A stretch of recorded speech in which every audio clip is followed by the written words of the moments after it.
భారత్తో పాకిస్తాన్తో భారత్ ఇప్పటివరకు చేసిన అన్ని యుద్ధాల్లో కూడా గెలిచింది. సో చాలా అవమానకర రీతిలో పాకిస్తాన్ ఓడిపోయింది. ఓడిపోయినా కూడా మేమే గెలిచాము అని చెప్పి ఏదో వాళ్ళు మేకపోతు గాంభీర్యం ప్రదర్శిస్తూ ఉన్నారు, సంబరాలు చేసుకుంటూ ఉన్నారు. కానీ ఏదో రకంగా భారత్కు హాని తలెపట్టాలి అని చెప్పేసి అక్కడ ఉన్న ఉగ్రవాదులు, అక్కడ ఉన్న సైన్యం, అక్కడ నేతలు కూడా చూస్తూ ఉన్నారు. ముఖ్యంగా టెర్రరిస్టుల నుంచి ఏదో విధంగా ప్రమాదం జరిగే అవకాశం, అటాక్ జరిగే అవకాశం స్పష్టంగా కనిపిస్తుంది. ఇటువంటి సమయంలో ఎలాంటి చర్యలు తీసుకోవాల్సిన అవసరం ఉందండి? అవునండి, ఇప్పుడు మీరు అన్నట్టు పాకిస్తాన్ ఆర్మీ కానీ పాకిస్తాన్ ఎంటైర్ కంట్రీ కానీ భారతదేశాన్ని ఎటువంటి హాని తలపెట్టలేదు. కానీ అది పగతో రగిలిపోతుంది. 75 సంవత్సరాలుగా కాశ్మీర్ తీసుకోలేకపోతుంది. దీంతో 2025 యుద్ధంతో అది 5వ యుద్ధం చేసింది. గెలిచే అవకాశం లేదు. క్రాస్ బోర్డర్ టెర్రరిజం మనం ఓడిస్తున్నాం, టెర్రరిస్ట్ అటాకులు తట్టుకుంటున్నాం. వాళ్ళు మనకి ఎటువంటి హాని తలపెట్టలేరు. ఏదో రక్తపాతం చెందించినా మనం తట్టుకుని నిలబడగలుగుతాం. ఎందుకంటే ఈ టెర్రరిజం అనేది it is attacking the strength of our nation. గుర్తుపెట్టుకోండి, మనం బలవంతం, ఇప్పుడు ఒక బాడీ ఉంటుంది, వాడు ముందు వచ్చి బలమైన ప్లేస్లో కొడితే ఎవడైనా తట్టుకుంటాడు, బలహీనమైన ప్లేస్లో కడుపులంటూ గుద్దితే మనం తట్టుకోలేం. ఇప్పుడు ఈ terrorism it is attacking the our strength, democracy, our రాజ్యాంగం, అవర్ సెక్యులరిజం, మన సంస్కృతి లాంటి మీద అటాక్ చేసింది. అది మనం ఏమీ చేయలేదు పాకిస్తాన్ ఎంటైర్ కంట్రీ. కానీ వీడు ఈ టెర్రరిజాన్ని ద్విజాతి సిద్ధాంతంతో కలుపుతున్నాడు. ఇది మనకి చాలా చాలా ప్రమాదం. ఇది డిస్టర్బ్ చేసేస్తుంది. చూడండి, స్వతంత్రోద్యమం సమయంలో జిన్నా ఉపయోగించిన ద్విజాతి సిద్ధాంతాన్ని అప్పట్లో ఉన్న ఏ నాయకులు తట్టుకోలేకపోయారు. బ్రిటిష్ వాడు ఆపలేకపోయాడు. కాపలేక మనం పాకిస్తాన్ ఇవ్వాల్సి వచ్చింది. ఇప్పుడు మళ్ళీ అది ఇన్వోక్ చేస్తున్నాడు ఈ అసీం మున్నీర్. పాకిస్తాన్ ఎంటైర్ కమ్యూనిటీ ఇప్పుడు అది యాక్సెప్ట్ చేస్తుంది.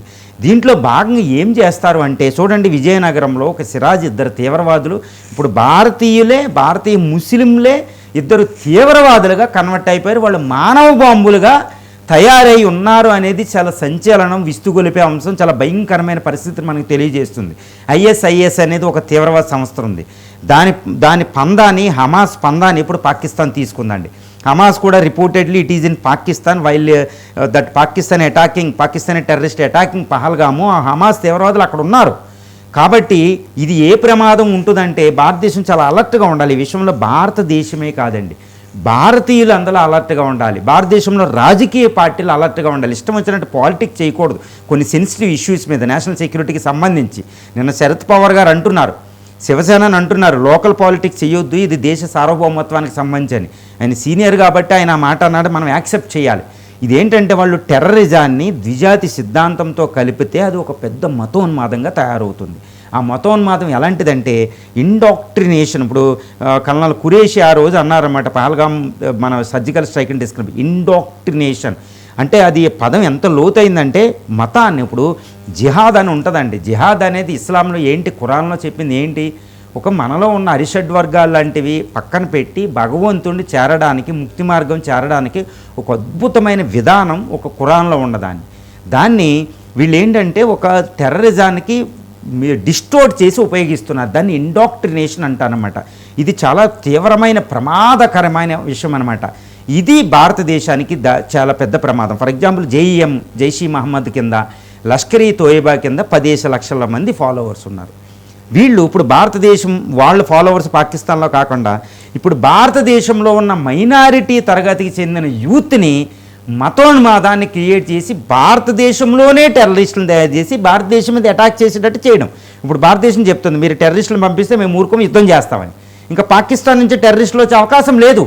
కాబట్టి ఇప్పుడు పాకిస్తాన్ ఏమనుకుంది, భారతీయుల్లోనే మైనారిటీ యూత్ని టెర్రరిస్టుల కింద తయారు చేయడానికి ఎత్తుకుంది. ఇది ప్రమాదం అండి. ఈ విషయంలో మనల్ని హాని జరిగే అవకాశం ఉంది. కాబట్టి ఎందుకంటే భారతదేశం ఇప్పుడు సిరాజ్ అరెస్ట్ అవుతే ఆయన కోసం పాకిస్తాన్ మనం బ్లేమ్ చేయలేం. ఆయన హైదరాబాద్, విజయనగరం. కాబట్టి మన దేశంలో టెర్రరిస్టులను తయారు చేసే పన్నాగి వెనుకుంది. చాలా ప్రమాదం అండి. అందుకని భారతదేశం ఎందుకు జాగ్రత్తగా ఉండాలంటే రాజకీయ పార్టీలు అన్నీ సెన్సిటివ్గా జాగ్రత్తగా ఉండాలి. తర్వాత మన విద్యా వ్యవస్థలో జాతీయ భావాన్ని పెంపొందించాలి. ప్రతి తల్లిదండ్రులు అబ్దుల్ కలాం చెప్పినట్టు ప్రతి తల్లిదండ్రులు కీలక పాత్ర పోషించి ఆ పిల్లలు ఏం చేస్తున్నారు, మతోన్మాదం వైపుకి వెళుతున్నారా లేదనేది జాగ్రత్తగా చూసుకుంటూ మనం వెళ్ళాలి.